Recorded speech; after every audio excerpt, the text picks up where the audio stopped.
Hello दोस्तों, स्वागत है आपका। आज के इस वीडियो में मैं आपके कमेंट्स का रिप्लाई करूंगा। बेसिकली जो सवाल आपने पूछे हुए हैं, काफ़ी सारे लोगों ने अगर सेम सवाल पूछा है तो उसके बारे में आज बात करेंगे। पहले सवाल की बात करूं तो आपको एनटीपीसी के लिए बुक लिस्ट जानी, और एक और भाई अंकित का कहना है कि वो जीके जीएफ की चैप्टर वाइज बुक चाहते हैं other than text book. Text book में हम ऑनलाइन प्रैक्टिस करते हैं, ये चाहते हैं कि इन्हें हार्ड कॉपी में भी प्रैक्टिस करने के लिए मैं कुछ सजेशंस दूं। तो देखो, बुक्स की अगर मैं बात करूं तो मैंने बुक लिस्ट पे ऑलरेडी आपके लिए वीडियो बनाया है। फिर भी अगर यहाँ पर मैं आपको बताऊं तो देखिए, हर सब्जेक्ट की जहाँ पे भी आप प्रिपरेशन कर रहे हो उसके अलावा आपके पास जो स्टैंडर्ड बुक्स है वो होनी चाहिए। जैसे जीएस के लिए लूसेंट होनी चाहिए, और किरण पब्लिकेशन की वन लाइनर मैंने आपको बताई। मैथ्स के लिए जो भी टीचर से आप पढ़ रहे हो वो बुक अपने पास रख लो, और जिस भी जहाँ से भी, चाहे आप यूट्यूब से पढ़ रहे हो या वहाँ से भी, तो पहले तो आपको वहाँ की नोट्स बनानी है। उसके बाद जो प्रैक्टिस के लिए आपको चाहिए, मैथ्स की बात करूँ या रीजनिंग के लिए, देखो रीजनिंग के लिए अगर बुक की बात करूँ तो आप परफेक्ट की रीजनिंग बुक है, उसको यूज़ कर सकते हो। ज़्यादा सीखने का रोल तो इसमें प्रैक्टिस के थ्रू ही रहेगा। मैथ्स की अगर मैं बात करूँ तो मैं ऐसे आपको एकदम से एक बुक नहीं बता सकता कि आप ये ही बुक ले लो, पर कोई भी एक बेसिक बुक अगर आपके पास रहेगी तो आपको हेल्प हो जाएगी। तो आप किसी भी टीचर की ले सकते हो, चाहे आप राकेश यादव सर की ले सकते हो, या फिर आप गगन प्रताप सर की भी ले सकते हो। तो इस प्रकार की कोई भी एक थ्योरी वाली बुक ले लो आप। उसके बाद जो सबसे ज़रूरी है आप लोगों के पास होना, वो है प्रैक्टिस क्वेश्चन या प्रीवियस ईयर की जो बुक है ना, PYQ वाली बुक्स, ये आपके पास होनी चाहिए। तो इसमें बेस्ट बुक्स कौन सी है? मैंने किरण पब्लिकेशन की बुक इस्तेमाल करी थी, तो आपको मैं किरण पब्लिकेशन हमेशा बताता हूँ, लेकिन अभी पिनेकल पब्लिकेशन की भी जो बुक है वो भी काफ़ी अच्छी आ रही है, जिसमें कि टारगेट डेव दिए हुए हैं। ऑल्दो वो प्रैक्टिकल है या नहीं है उतना मैंने अभी देखा नहीं है, क्योंकि ये मेरे पास है नहीं एक्चुअली, लेकिन किरण पब्लिकेशन की बुक मैंने देखी हुई है। काफ़ी सारे सवाल इसमें मिलते हैं, और आपको लेटेस्ट बुक लेनी चाहिए। अगर आपके पास एक साल पुरानी बुक भी है तो ऐसा नहीं है कि आपको वो बुक छोड़ के अभी तुरंत नहीं लेटेस्ट बुक लेनी चाहिए। जो आंसर की इसका कंपाइलेशन आपको टेलीग्राम पर मिलता है उसको आपको जरूर सॉल्व करना चाहिए, तो लेटेस्ट क्वेश्चन पता चलते हैं। और प्रैक्टिस के लिए आप ये किरण पब्लिकेशन की प्रीवियस ईयर बुक फॉलो कर सकते हो। इसमें एक और सवाल बचता है कि क्या एसएससी की जो बुक है प्रीवियस ईयर, वो बुक रहने के बाद भी हमको रेलवे की प्रीवियस ईयर बुक लेनी चाहिए? तो मैं आपसे कहूंगा कि जरूरी नहीं है, इतना जरूरी नहीं है। अगर आपके पास एसएससी की बुक है ऑलरेडी तो आप उसको भी यूज कर सकते हो, लेकिन एक बात का ध्यान रखना कि आपको वो चैप्टर्स अच्छे से समझने चाहिए। अगर आपको वो अंडरस्टैंडिंग क्लियर है कि कौन से चैप्टर है जो एसएससी में ज़्यादा आते हैं और कौन से चैप्टर है जो रेलवे में ज़्यादा आते हैं। बात करूँ यहाँ पर एसएससी के चैप्टर्स की, तो जो एडवांस मैथ्स होती है, अब ज़्यादा डिटेल में मैं नहीं जाऊँगा, स्ट्रेटेजी वीडियो में आपसे खुल के मैंने ये सब बातें करी है। अगर एडवांस है वो एसएससी में ज़्यादा आता है, और रेलवे में अर्थमेटिक और थोड़े से नंबर सिस्टम के क्वेश्चंस का वेटेज देखने के लिए मिलता है। तो आप यहाँ से उस प्रकार से प्रैक्टिस करो। और बाकी अगर आपको रेफरेंस जो भी चाहिए कि क्या टॉपिक ज़्यादा आते हैं, तो आंसर की का एनालिसिस करना आपके लिए बहुत हेल्पफुल रहेगा। अब नेक्स्ट सवाल की बात करें तो नेक्स्ट सवाल है मॉक टेस्ट और प्रैक्टिस के लिए क्या सोर्सेज इस्तेमाल करना है, उससे रिलेटेड। यहाँ पर ये पूछ रहे हैं कि बेस्ट मॉक टेस्ट के लिए इनको मैं कुछ बताऊं और टाइपिंग टेस्ट की वेबसाइट बताऊं। तो देखो, टाइपिंग टेस्ट की वेबसाइट के लिए तो जो टाइपिंग का सॉफ्टवेयर है टाइपिंग मास्टर, वो आप यूज़ कर सकते हो। साथ में वेबसाइट की बात करूँ तो फोनी टाइपिंग, इसको भी आप यूज़ कर सकते हो। मैंने ये दोनों यूज़ किया था। बहुत जल्दी मैं आपके लिए टाइपिंग पर स्पेसिफिक वीडियो बनाऊंगा, जिसमें मैं जो अभी के अवेलेबल सोर्सेज हैं उनको भी इंक्लूड करूंगा, साथ में मेरी जर्नी के हिसाब से भी आपको एक्सपीरियंस बताऊंगा। भाई पूछ रहे हैं मॉक टेस्ट कहाँ से दूँ, और ये एक और सवाल है कि एनटीपीसी में जीके जीएफ कौन से लेवल का आएगा। आरपीएफ में जीएफ जो है ज़्यादातर करंट अफेयर के हार्ड वाले सवाल आए थे, क्या एनटीपीसी में भी जीएफ में कैसे अच्छे नंबर लाए, ये इनको बेसिकली जानना है। और फिर ये पूछ रहे हैं कि मॉक टेस्ट कहाँ पर देना है। तो अगर आप मॉक टेस्ट के लिए कोई साइट ढूंढ रहे हो तो देखो, मैं आपको हमेशा टेक्स्ट बुक रिकमेंड करता हूँ। तो अगर मान लीजिए आपको अभी भी आपने कुछ भी नहीं परचेज किया है, तो आप टेक्स्ट बुक पर पास प्रो मैक्स ले लो, स्पेसिफिकली पास प्रो मैक्स ही ले लेना। क्यों? इसमें आपको ये सारी चीज़ें मिलेगी। देखो, टेस्ट सीरीज तो आपको हर एग्जाम की एकदम बढ़िया से मिलती है, प्रीवियस ईयर पेपर भी मिलते हैं। तो ये जो प्रीवियस ईयर पेपर है ना, ये आपको किस में मदद करेंगे? ये जो भाई का सवाल था कि करंट अफेयर ज़्यादातर आ रहे हैं तो लेवल क्या रहेगा, आगे भी ऐसा आएगा क्या, तो जो नए नए मॉक्स आते रहते हैं इस पर आपके अपकमिंग एग्जाम के लिए, उसमें पिछला जो एग्जाम हुआ था उसको अंडरस्टैंड करते हुए ही कंटेंट दिया जाता है। साथ में ये भी देखा जाता है कि पहले जो एग्जाम्स होती थी उनका नेचर क्या है। जैसे मैं आपको बताऊं तो मैंने अभी मैथ्स का एनालिसिस किया है, तो टेक्नीशियन में अलग तरीके से मैथ्स पूछी जाएगी, अलग चैप्टर ही पूछे जाते हैं। एनटीपीसी में मैथ्स थोड़ी सी अलग रहती है। प्रिपरेशन आपकी सेम रहने वाली है, मैं उस बारे में कुछ नहीं बोल रहा हूँ, लेकिन जो क्वेश्चंस होते हैं वो थोड़े से किसी टॉपिक के ज़्यादा किसी टॉपिक के कम इस प्रकार से रहते हैं ना। तो वो सारा आपको मॉक टेस्ट और प्रीवियस ईयर क्वेश्चन आप देखते हो, आंसर की सॉल्व करते हो तो पता चलता है। टेक्स्ट बुक एप्लीकेशन डाउनलोड करना है, उस पर आपको पास प्रो मैक्स बाय करना है। ये बाय करते समय एडीआर कोड को इस्तेमाल करना, तो ये प्राइजेस जो है आपको बहुत ही कम मिलने वाले। अब अगले सवाल पे आए तो देखिए ये बोल रहे हैं कि जब ये एग्जाम दे रहे हैं तो एडमिट कार्ड में क्या होता है, सेल्फ डिक्लेरेशन लिखना होता है, तो ये फुल कंप्लीट नहीं कर पाए और एग्जाम स्टार्ट कर दिया गया, तो कोई प्रॉब्लम होगा क्या? तो देखो सबसे पहली बात तो एग्जाम स्टार्ट करने के लिए आधा घंटे का समय मिलता है, आपको ये सेल्फ डिक्लेरेशन तब लिखना होता है, तो ये कंप्लीट नहीं कर पाए, ये मतलब आपकी बहुत बड़ी चूक है। लेकिन अब एग्जाम स्टार्ट हो गया, बीच में फिर क्या होता है, बीच एग्जाम चलते हुए में अब वो लोग आकर के हमारा जो फॉर्म होता है, अटेंडेंस फॉर्म होता है, जिस पे हम हैंड राइटिंग में नोट लिखते हैं, वो ले जा लेते हैं, तो इनको बाद में इसको कंप्लीट करने का मौका नहीं मिला होगा। लेकिन आपको इस पर बिल्कुल भी चिंता करने की जरूरत नहीं, अगर नहीं कर पाए थे कंप्लीट तो ये आपकी गलती नहीं, एग्जाम लेने वालों की भी गलती कुछ हद तक है, तो इससे रिलेटेड आपको प्रॉब्लम नहीं आएगी। बेसिकली देखो, हैंड राइटिंग का एक बॉक्स मिलता है जिसमें आपको एग्जाम में जो स्क्रीन पर जो टेक्स्ट दिया रहता है वो लिखना रहता है। तो देखो वो क्यों लिखना रहता है, पहली चीज तो वेरिफिकेशन के लिए कि आप ही एग्जाम में बैठे हैं और एडमिट कार्ड आप ही से लिया गया, वो सब मैच करने के लिए। दूसरा चीज आपकी हैंड राइटिंग मैच करी जाएगी, जब आपका आगे कोई भी स्टेप होगा एग्जाम का, वहां पर भी आपसे लिखवाया जाएगा कुछ और आपकी हैंड राइटिंग मैच करी जाएगी। तो आप कंप्लीट नहीं कर पाए, लेकिन अगर कुछ तक लिखा हुआ है तो वो कंप्लीट करना ईजी रहेगा, तो आगे आपको नहीं होगी प्रॉब्लम, ऐसी उम्मीद करके आप आगे बढ़ो। ये रेगुलर व्यूवर है और ये बोल रहे हैं कि ये वाला जो वीडियो था ये बेसिकली रीजनिंग के ऊपर था, पर ये जानना चाहते हैं कि मैथ में कैसा रहेगा, ऑलमोस्ट सेम ही लेवल है क्या, ये जानना चाह रहे हैं। ठीक है, भाई पूछ रहे हैं कि क्या ऐसा ही मैथ्स में भी होगा, रीजनिंग तो सेम हो सकती है बट मैथ्स में भी होना चाहिए, तो ये इनका सवाल बहुत जायज़ है और मैथ्स पे मेरी रिसर्च काफ़ी की हुई है, लेकिन मैं आपको बता रहा हूँ मैं थोड़ा बिजी भी रहता हूँ तो उतना टाइम नहीं मिल पा रहा है कि मैं भी वीडियो रिकॉर्ड कर पाऊँ, लेकिन मैंने इस पर काफ़ी मेहनत ऑलरेडी कर चुका हूँ, बहुत जल्दी ये वीडियो आपको देने की कोशिश करूँगा। लेकिन जब मैंने आपको ये वीडियो बताया था तो इस वीडियो में मैंने आपको हर वो तरीका बताया था कि आप मेरा इंतजार ना करते हुए भी आप खुद से रिसर्च कर सकते हो। इसीलिए मैंने जब रिसर्च मैं खुद भी कर रहा था तो मैंने मैथ्स की सारी जो आंसर की अभी तक की अवेलेबल थी वो आपको टेलीग्राम चैनल पे भेज दी थी, कि एग्जाम के हिसाब से भी मैथ्स के जो टॉपिक्स है, चैप्टर्स है, वो थोड़े से अलग अलग वेटेज लेकर के चलते हैं। फिर डिफरेंस यहाँ भी आ जाता है कि कोई एग्जाम है जिसमें मान लीजिए 20 ही क्वेश्चन आ रहे हैं और कोई एग्जाम है जिसमें मैथ्स के 40 ही क्वेश्चन आ रहे हैं, तो ये बेसिक सा लॉजिक है कि 40 क्वेश्चन जहाँ पे आने वहाँ ज़्यादा टॉपिक्स को भी कवर किया जा सकता है और पर्टिकुलर टॉपिक के क्वेश्चंस भी ज़्यादा रिपीट होंगे। लेकिन जब ये एनालिसिस आप करोगे इस प्रकार से तो बहुत हेल्प आपको होने वाली है। जिस किसी ने भी ये वीडियो देखा है और फॉलो करेगा तो मुझे नहीं लगता कि वो किसी भी तरीके से असमर्थ रहेगा एग्जाम में क्या पैटर्न आगे आएगा इसको जानने में, बहुत अच्छे से जान पाएगा, बहुत अच्छे से तैयारी कर पाएगा।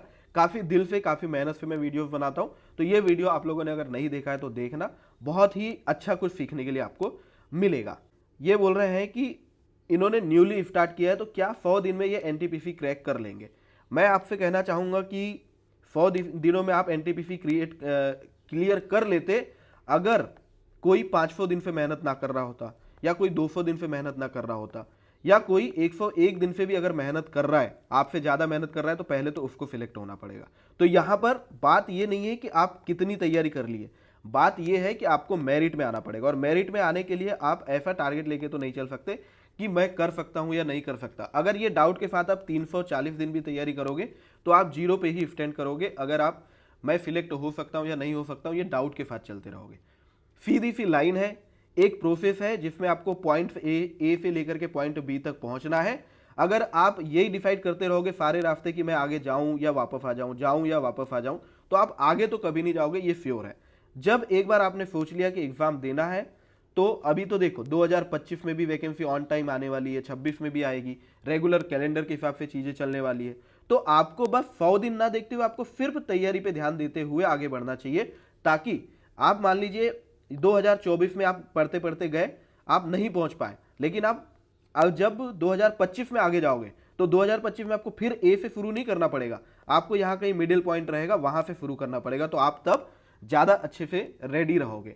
तो न्यूली अगर आप स्टार्ट कर रहे हो तो मैं अज्यूम कर रहा हूँ कि आप अभी आपके पास टाइम बहुत है, आपकी एज क्राइटेरिया में आप हमेशा फिट रहोगे, तो आपको स्टार्ट तो बिल्कुल करना चाहिए और बिना डाउट के स्टार्ट करना चाहिए कि मैं सिलेक्ट होऊंगा या नहीं होऊंगा। सीधा सा है, जिस दिन आपके प्रिपरेशन का लेवल वो टच हो जाएगा तो आप एक एग्जाम नहीं 4 एग्जाम क्लियर कर लोगे, एक मॉक नहीं 4 मॉक में आपके मार्क्स जो है वो 100 से ज्यादा आने लगेंगे।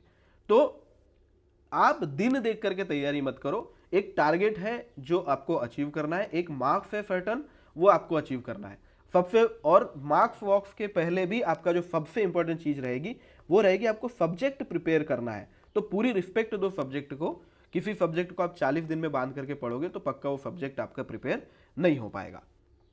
ठीक है, अगला कमेंट है कि मॉक टेस्ट कहाँ से दें प्लीज बताएं। तो मैं आपको बता दिया कि आप टेक्स्ट बुक का इस्तेमाल कर सकते हो, पास प्रो मैक्स खरीद सकते हो और आप एडीआर कोड का इस्तेमाल करके 12% डिस्काउंट ले सकते हो। अभी सेल इसमें चल रही है, 17 तारीख से शुरू हो गई है। वीडियो में लेट बना पा रहा हूँ, समय नहीं मिल पाया इसीलिए।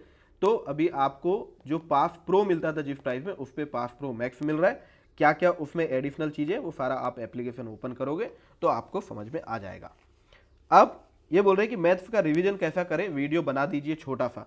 तो देखो ये जो वर्ड है छोटा सा, ना मेरा दिल है छोटा सा और ना मेरे वीडियो होते हैं छोटे से, क्योंकि मैं जब टॉपिक आपको बताने के लिए जाता हूं तो मैं काफ़ी मेहनत करके काफ़ी रिसर्च करके बताता हूं और फिर मैं वो सारी रिसर्च आपके सामने रखता हूं, ताकि मान लीजिए मेरी समझ अगर कहीं पर गलत है तो भी आप अपनी समझ को उसमें इंक्लूड करके रिसर्च के आधार पर अपने भी कंक्लूजन्स निकाल सको।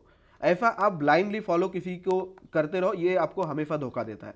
तो मैं आपको अपनी समझ मैंने कैसे डेवलप करी और मैं क्या समझ पाया हूँ वो तो मैं आपको बताता हूँ, साथ में क्या मैंने रिसर्च करा वो भी आपको बताता हूँ। इसलिए मेरे वीडियोस जो है वो थोड़े से लंबे हो जाते हैं कई बार और कई लोग उसको एंजॉय नहीं करते। लेकिन मेरा जो बेसिक आइडिया है वो ये है कि मैं आपको अपना डिसीजन अपनी समझ फिर पर बता देने से अच्छा ये भी रहेगा कि मेरी समझ वो डेवलप होने के पीछे क्या क्या नॉलेज क्या क्या स्टेप्स थे वो अगर आपको पता चलते हैं तो आप भी उस डिसीजन को और बेटर बनाने में अपने इनपुट्स डाल पाओगे। इसलिए मेरे वीडियो छोटे से तो नहीं होंगे, बाकी जो आपने पूछा है ये सवाल बहुत वैल्यूबल है, इस पर मैं जल्दी वीडियो बनाऊंगा कि रिवीजन आपको कैसे करना है। लेकिन अगर मेरे किसी भी भाई ने मैथ्स का स्ट्रेटेजी वीडियो अगर हमारे चैनल पर नहीं देखे हो तो प्लीज़ देखिए, बहुत ज़्यादा उसको लोगों ने पसंद किया है। और मैंने जब वीडियो बनाया था तो बहुत ही आप कह सकते हैं सिर्फ रॉ जो मेरी फीलिंग्स थी, जो मेरा एक्सपीरियंस था उसके साथ बनाया था, बहुत प्लानिंग से नहीं बनाया था, लेकिन वो बहुत अच्छा वीडियो बना है। ये मुझे आप लोगों के कमेंट्स और आप लोगों के सपोर्ट से ही पता चला है उस वीडियो पर। तो प्लीज़ आप इसको ज़रूर देखना। अब अगले सवाल पे आते हैं। ये फॉर्म भरने की जो भी मिस्टेक्स है इनके बारे में मैं आपको बताता हूँ। ये जो नेम की मिस्टेक है इसके बारे में आप अभी कुछ नहीं कर सकते, पहले से कुछ करने की जरूरत नहीं है। जब आप डीवी में पहुंच जाओगे वहां पर ये प्रॉब्लम पकड़ में आएगी तभी इसका कुछ हो सकता है। जिस भी एप्लीकेशन फॉर्म की एडिट करने की डेट जा चुकी है उसके बारे में अब आपको सोचने की कोई जरूरत नहीं है, आप आगे सिर्फ अपनी पढ़ाई पे फोकस करो। क्रिएट एन अकाउंट के समय जो भी गलती है वो तो ठीक हो नहीं सकती, एक ही रास्ता था उसका होने का, वो मैंने आपको वीडियो के माध्यम से बताया था कि आप आरआरबी को मेल कर सकते हो, किस तरीके से करोगे वो सब बताया था मैंने। अब ये जो कमेंट है इसके बारे में अगर मैं बात करूं तो इनका कहना है कि अकाउंट क्रिएट करते समय, अकाउंट क्रिएट नहीं है एक्चुअली ये फॉर्म भरते समय होगा, कि इन्हें पूछा जाता है ना कि do you have typing proficiency, तो इन्होंने नो कर दिया था। ठीक है, जबकि यहाँ पर नो करने का कोई रीज़न है ही नहीं, आपको यस ही करना चाहिए था। अब ये पूछना चाह रहे हैं कि अगर नो कर दिया तो क्या होगा। देखो ये गलती किसी एक ने नहीं की है, बहुत सारे लोगों ने की है, तो इस बार इसका कोई नुकसान होगा ऐसा मुझे नहीं दिखता। अभी भी आपको टाइपिंग टेस्ट देने का मौका मिलेगा और अभी भी आप पोस्ट के लिए एलिजिबल हो ऐसा मुझे लगता है। मैं ऐसा कोई कसम खा के आपको नहीं बोल रहा हूँ, एक बेसिक सिंपल लॉजिक के हिसाब से बताऊँ तो मुझे लगता है कि ये होगा। लेकिन ये पूछने का मतलब क्या था ये आपको थोड़ा सा सोचना चाहिए था एक भरते समय फॉर्म को।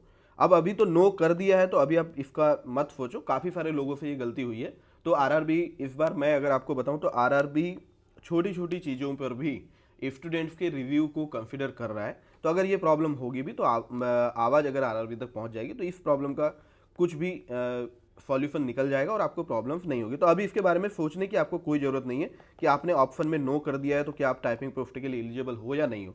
मैं अगर आपकी जगह होता तो मैं ये मान के चलता कि ये होगा ही, और मेरी सजेशन भी आपको रहेगी कि आप एलिजिबल रहोगे और आपका टाइपिंग टेस्ट होएगा ही। ये इन्होंने फॉर्म को भरते समय इन्होंने WR को ऊपर रख दिया, WCR को नीचे रख दिया, और इन्हें अब समझ में आया है कि इन्होंने थोड़ी सी मिस्टेक कर दी है। तो देखो मिस्टेक एज सच कुछ नहीं है, क्योंकि अगर आप मान लीजिए WCR को ऊपर रख दो, WR को ऊपर कर दो, फिर भी कट ऑफ जिस हिसाब से जाएगी, आपके मेरिट जिस हिसाब से आएगी, उस हिसाब से सिलेक्ट होएगा। अब आपको क्या पोस्ट अलॉट होगी उसके हिसाब से अगर मैं बात करूं तो मान लीजिए आपने अगर WR को ऊपर रखा है और आप मेरिट लिस्ट में एकदम अच्छे से आते हो, सबसे ऊपर आते हो, टॉप पर आते हो, तो आपको आपकी पहली प्रेफरेंस WR ही मिल जाएगा अगर WR की कट ऑफ ज़्यादा जाती है तो। इन केस मान लीजिए आपके नंबर बहुत कम आते हो, WR की कट ऑफ भी कम जाती है, तो आपको WR मिल जाएगा। तो अब ये सोचने का विषय उतना बचा नहीं है, और ऐसा भी नहीं है कि आप अगर WCR ऊपर डाल देते तो आपको WCR ही मिल जाता, ऐसा कुछ नहीं है। वो तो बहुत डिपेंड करता है कि कट ऑफ कितनी गई, आपके मार्क्स कितने आए, तो ज़्यादा इस बारे में आपको नहीं सोचना चाहिए। ये भाई को बहुत बहुत धन्यवाद, ये मुझे बोल रहे हैं यूट्यूब पर एक्टिव रहो। मैं रहना चाहता हूँ यूट्यूब पर एक्टिव, लेकिन मैं तभी वीडियो बनाना चाहता हूँ जब रियल में कुछ कंटेंट मेरे पास हो। जब जब जरूरी होता है मैं वीडियो बनाता हूँ, और मेरा एक ये मानना है कि सबसे पहले अपडेट मिले ये भी जरूरी नहीं है, वेल विद इन टाइम आपको अपडेट मिल जाए, इस पर मेरा ज़्यादा फोकस रहता है। आपको ज़रूरी चीज़ें जो है वो मैं अपने टेलीग्राम चैनल पर ज़रूर अपडेट करता रहता हूँ, तो आप प्लीज़ टेलीग्राम चैनल को ज़रूर ज्वाइन कर लेना। टेलीग्राम चैनल है @आदर्शा गाइड, अगर आप टेलीग्राम पे सर्च करोगे। जो भी अपडेट्स मैं वीडियो नहीं बनाता, लेकिन मैं आपसे सारी बातें यहाँ पर करता रहता हूँ। अब नेक्स्ट सवाल ये है कि इन्होंने 2023 में 12th क्लियर किया है, और RRB NTPC जो 2024 हुई है इसमें इन्होंने CCTC की पोस्ट यानी अंडर ग्रेजुएट पोस्ट के लिए अप्लाई किया है। ये अभी GDF की पोस्ट पर जॉब कर रहे हैं, और ये चाहते हैं कि इनकी फर्स्ट चॉइस CCTC है। अब CCTC में अगर इन्हें काउंटर पर जॉब चाहिए तो मिलेगी क्या, या फिर जो मिल भी जाएगी तो क्या वो परमानेंट रहेगी, ये सब जानना चाहते हो तो मैं थोड़ा शॉर्ट में आपको बता देता हूँ। CCTC आप बनोगे तो आपको टिकट चेकिंग मिलेगा, पार्सल मिलेगा, रिजर्वेशन गुड्स मिलेगा या बुकिंग मिलेगा, ये पहले से कोई नहीं कह सकता, बाद में भी कोई नहीं कह सकता, जब मिल जाता है तभी मिल जाता है। आगे बात करो तो क्या ये हमेशा के लिए हो जाएगा? नहीं, ऐसा नहीं है कि आप हमेशा के लिए अगर टिकट काउंटर पर तो टिकट काउंटर पर ही रहोगे, या टिकट चेकिंग में हो तो टिकट चेकिंग में ही रहोगे, ऐसा नहीं है। रूल के हिसाब से तो ये बदल सकते हो आप, कि अभी आप बुकिंग में हो तो कल को टिकट चेकिंग में जा सकते हो, टिकट चेकिंग में हो तो बुकिंग में आ सकते हो। लेकिन अभी CCTV की पोस्ट पर बहुत सारे लोगों को काम करते हुए बहुत सारा समय नहीं हुआ है, तो अभी क्या कैसे कैसे होती चीज़ें वो कहना बहुत मुश्किल है। लेकिन हाँ, मैं कुछ लोगों को जानता हूँ जो हमसे पहले CCTV बने थे, वो पहले तो बुकिंग में थे, लेकिन अभी वो टिकट चेकिंग में आ गए। टिकट चेकिंग में जो थे वो बुकिंग में आए क्या, ऐसे एग्जाम्पल अभी मैंने नहीं देखे हैं। तो इस पर मेरी नॉलेज काफ़ी लिमिटेड है, और अवेलेबल नॉलेज जो है आसपास वो भी काफ़ी लिमिटेड है। लेकिन ये बिल्कुल फिक्स है कि आप CCTV बनोगे तो ये बिल्कुल फिक्स नहीं कि आपको टिकट काउंटर मिल जाएगा, और ये भी फिक्स नहीं कि टिकट काउंटर मिल जाएगा तो हमेशा आपको वो ही मिलेगा। बाकी आप एडमिनिस्ट्रेशन से अगर कोई रीजन के साथ रिक्वेस्ट करो तो हो सकता है कि आपकी रिक्वेस्ट को कंसिडर किया जा सके। बाकी अगर आपने वीडियो पूरा देखा है तो आपको ये आपका डाउट क्लियर हो गया होगा, क्योंकि जॉब प्रोफाइल पे मैंने अच्छे से डिस्कस किया हुआ था। NTPC प्रिपरेशन के लिए इनको टिप्स चाहिए तो मैं चैनल पे लगातार आपको टिप्स देता ही रहता हूँ, लेकिन आपको जो ज़्यादा से ज़्यादा मेहनत करनी है वो अपनी किताबों के साथ, मॉक टेस्ट के साथ करनी है। टिप्स जो है ना, ये आपको प्रिपरेशन को किस प्रकार से आगे लेके जाना है उस पर मदद करती है, लेकिन आपको मेहनत पे फोकस करना चाहिए। और ये सारी जो टिप्स है मैं आपको चैनल पर दे चुका हूँ और देता रहता हूँ, तो आप चैनल पे एक्टिव रहिए, आपको काफ़ी सारी चीज़ें मैं बताता हूँ। 100 दिन में एग्ज़ाम क्लियर, मैंने इसका जवाब दे दिया है। टाइपिंग पास नहीं है तो क्या होगा, इसकी चिंता करने की बिल्कुल भी ज़रूरत नहीं है, क्योंकि आपको टाइपिंग सीखने के लिए जो समय मिलेगा उस समय के काफ़ी पहले से मैं आपको टाइपिंग कैसे करनी है, कैसे सीखनी है वो बता दूंगा। तो आज आपको टाइपिंग आती है या नहीं आती उससे लेना देना कुछ नहीं। अभी तो आप CBT 1 ऑफ NTPC निकालने पे पूरा फोकस करो, उसके बाद टाइपिंग आपकी निकालने के लिए जो इन हेल्प आपको चाहिए वो मेरे से मिल जाएगी, इसकी मैं आपको गारंटी देता हूँ। ग्रुप डी की वैकेंसी बढ़ेगी कि नहीं, मुझे लगता है 100% बढ़ेगी, लेकिन बढ़ जाएगी तभी बढ़ जाएगी, ज़्यादा र्यूमर्स पर ध्यान देके अपना टाइम वेस्ट मत करो। ये पूछ रहे ट्रेनिंग में पेपर भी होता है क्या, तो हाँ, ट्रेनिंग में पेपर तो होगा ही। ट्रेनिंग होने के बाद आपका 3 दिन तक एग्ज़ाम्स होते हैं जो आप आराम से पास कर सकते हो, ऐसा कोई ज़्यादा इशू नहीं रहता अगर क्लासेस अच्छे से करी हुई है तो। ये भाई पूछ रहे हैं कि वैकेंसी रेलवे 2025 की वैकेंसी कब आएगी, तो देखिए 2025 में कौन सी वैकेंसी कब आ सकती है, कौन कौन सी वैकेंसी इनफेक्ट आएगी, वो सारा मैंने इस वीडियो में डिस्कस किया है, विथ टाइमलाइन डिस्कस किया हुआ है। तो आपसे बड़ी रिक्वेस्ट रहेगी कि ये वीडियो अगर आप देखोगे तो काफ़ी आपको समझ में आएगा। ये वीडियो मैंने 31 दिसंबर को किया था, लेकिन 31 को अपलोड किया था कि 2025 आप एकदम पॉजिटिविटी के साथ शुरू कर सको। और सच में 2025 में आपके लिए जितनी अपॉर्चुनिटीज है रेलवेज में, आज तक इतनी अपॉर्चुनिटीज एक साल के अंदर कभी नहीं आई। तो 2025 गोल्डन ईयर सही में है, बस आप अपने लिए कितना गोल्ड माइन कर सकते हो ये आपके ऊपर है। तो ये था आज के कुछ कमेंट्स जो मैंने आपके लिए रेडी करके रखे थे, समय मिला तो मैं आज बना पाया। बहुत जल्दी आपके और भी कमेंट्स लेकर के मैं वीडियो आपके लिए बनाऊंगा। आपको ये वीडियो कैसा लगा जिसमें मैंने आपके कमेंट्स पे बात करी, प्लीज़ मुझे जरूर बताना। या जब आप ये वीडियो देख रहे हो तो जरूरी नहीं कि आप स्क्रीन पे देखते हुए ये वीडियो देखो, आप कुछ भी काम कर रहे हो तो ईयरफोन लगा के आप मेरी बातें सुन सकते हो। आपके सवाल अगर आप इस वीडियो के कमेंट्स पे कर दोगे तो मैं उनको इंक्लूड करने की ज़्यादा से ज़्यादा कोशिश करूंगा और जल्दी ये वीडियो लेकर के आऊँगा। Thank you very much, all the best.